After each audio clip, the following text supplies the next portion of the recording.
What's up, YouTube? I did something on Black Friday.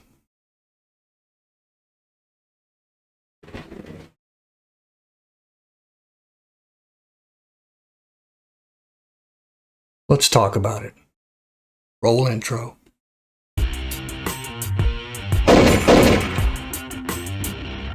Welcome to 68 Bravo, where we talk about just about anything, but mostly my tech adventures.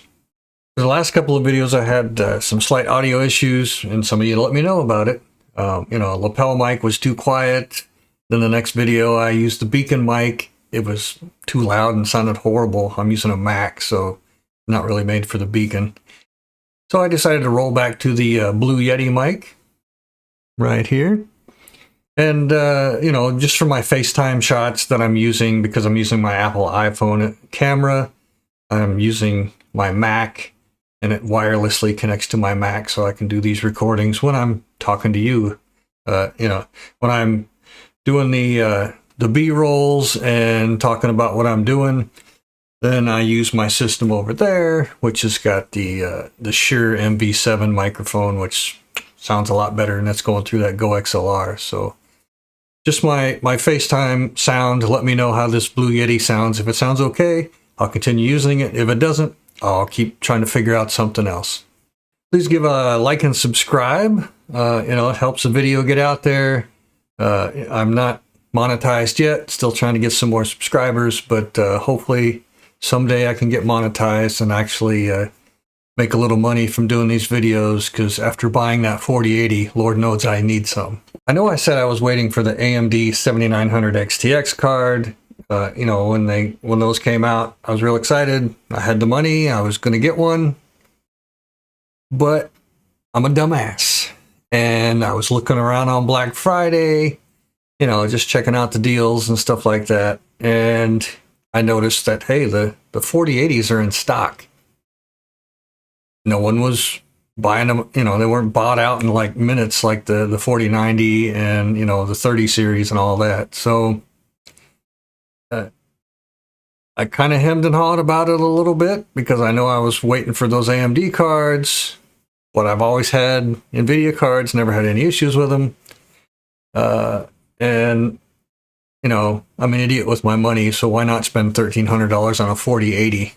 To walk that back a little bit, when I bought my STRIX 3070 card, I paid $1,000 to that, to a scalper, because those cards were impossible to get. So, I only paid $300 more for this 4080, when you look at it that way. At least that's what I'm telling myself. Will I have buyer's remorse when the 7900 cards come out? I might have a little already, to tell the truth. I upgraded my GPU, like I said earlier, from the STRIX 3070 card, which is an awesome card. So that's what I'm comparing my 4080 to. I bought the Gigabyte Eagle OC 4080.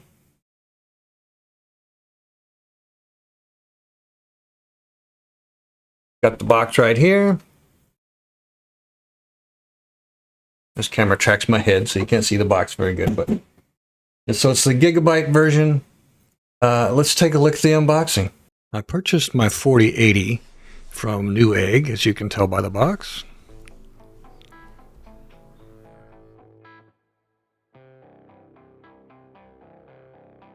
Arrived in good shape, and one of the other reasons to do an unboxing is you definitely don't want to be one of those stories of, you open up a box and you get inside and there's weights inside or something like that. So definitely a good idea to record your unboxing just in case. But, those stories are a little sketchy anyway, some of them.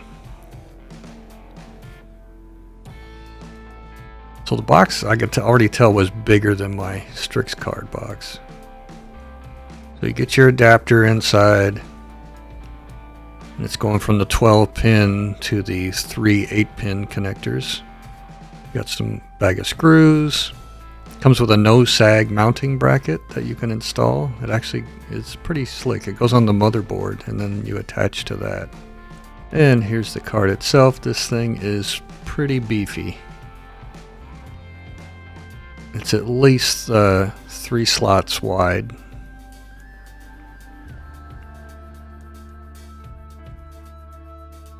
It's got the 3 fan design. It's pretty heavy. It's got excellent cooling.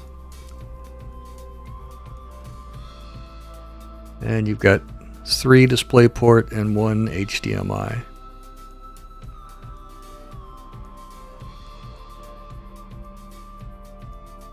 This card also comes with a dual BIOS. Has silent and overclocked. Obviously it's already on overclocked, and that's what I'm going to leave it on. Now, just as a reference, I'll get my STRIX card. There's the box, and there's the card.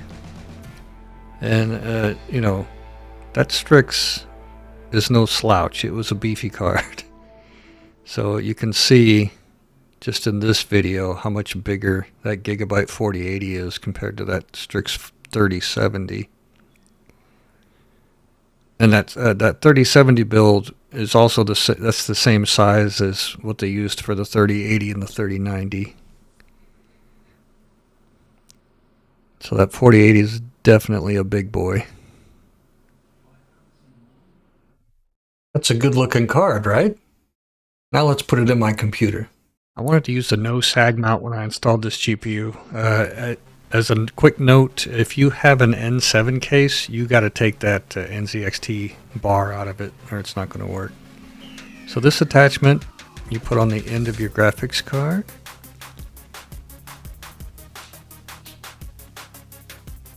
And then that's going to have that lip that kind of sticks out that's going to go on the bracket that we're going to put on the motherboard. So this is the bracket you put on the motherboard, and it goes right on top. You can see it goes in the bottom right 2 screw holes that secure your motherboard.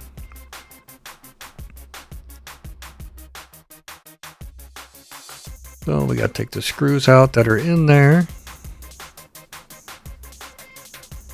And then you have these offset screws that set it up a little bit from the motherboard.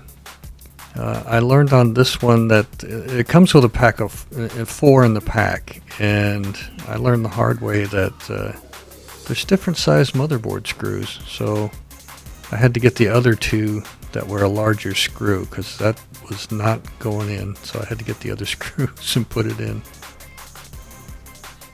So just a note on that, there's different size of those as well.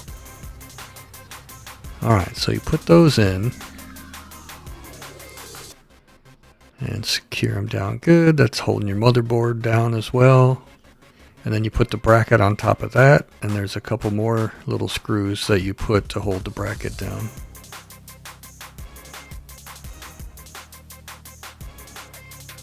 Once you get those in, you can see how that bracket sticks out over, and you can see why the NZXT bar didn't work with that.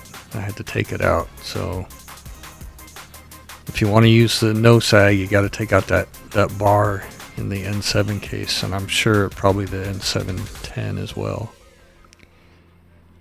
Alright, so when you connect, you got to make sure that little lip that's coming off the bracket on the graphics card goes behind the lip that's sticking off from the motherboard, and then you screw the screw in to secure it.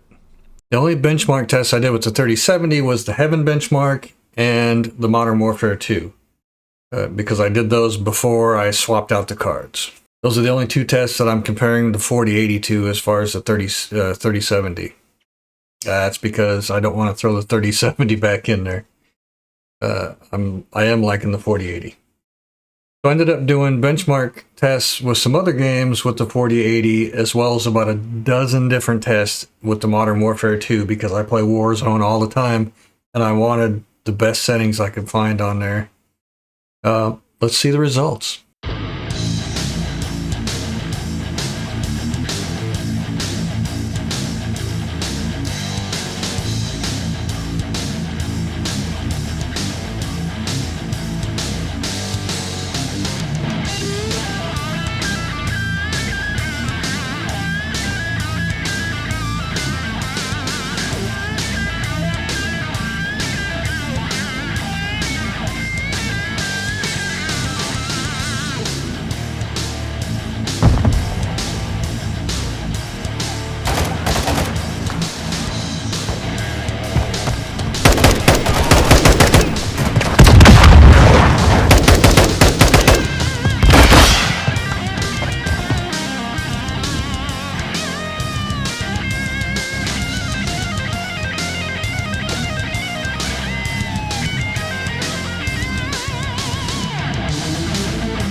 After multiple crashes of trying to run the Modern Warfare 2 benchmark, I finally decided to boot it into safe mode, run DDU, and get rid of the driver and reinstall everything from scratch. So then I rebooted, installed GeForce Experience, reinstalled the driver, and that seemed to work fine after that.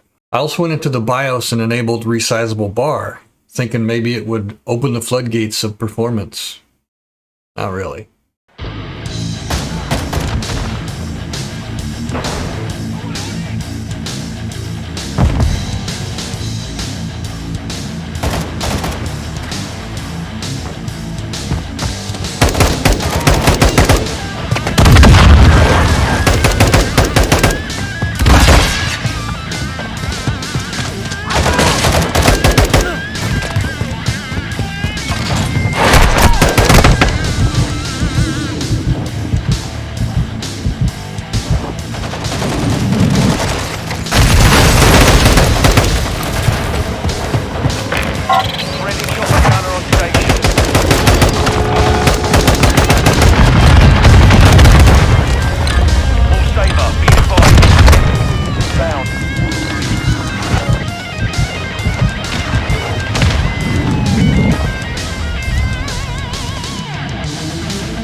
Kind of ironic, isn't it? I'm already second guessing myself for not waiting and buying the 7900 series cards from AMD, and the best settings for the best FPS that I can get in Modern Warfare 2 and Warzone is AMD's FSR. It beat DLSS, which... what? Looking back on the Heaven benchmark alone, between the 4080 and the 3070, it kicks the 3070's ass. Then it extends a hand, picks the 3070 back up off the ground, then beats its ass again. And then it stands over it and teabags it for like 5 minutes. With the Modern Warfare benchmark, I was a little underwhelmed and confused. I was expecting 200 plus FPS out the gate. In the end, with the assistance from AMD FSR, it did that. Thanks, AMD. Sorry I didn't buy your XTX card. In my opinion, if you already have a 30 series card, there's no reason to upgrade. At least where Warzone is concerned. Don't get me wrong, the 4080 is a great card. I've only had it for a few days, and a lot of my heartache is with the Warzone results. It's great to be able to play my games in 1440p Ultra mode, and this thing just chugs along without breaking a sweat. The $1,300 price tag is pretty steep, but I'm slowly learning to deal with that. I'm still excited to see what happens when those 7900 XTX cards roll out, though I may cry myself to sleep a few nights after they're released. Thanks for watching the video. I hope it was informative to some of you that are out there thinking about maybe buying a 4080 or just curious about the 4080. Please take a second to hit those like and subscribe buttons if you're not subscribed. It really does help me out. I'll probably have more videos about the 4080 as I play with it more. You know, it's only been a few days, so look forward to those. Have a good one, stay safe, and we'll see you on the next one.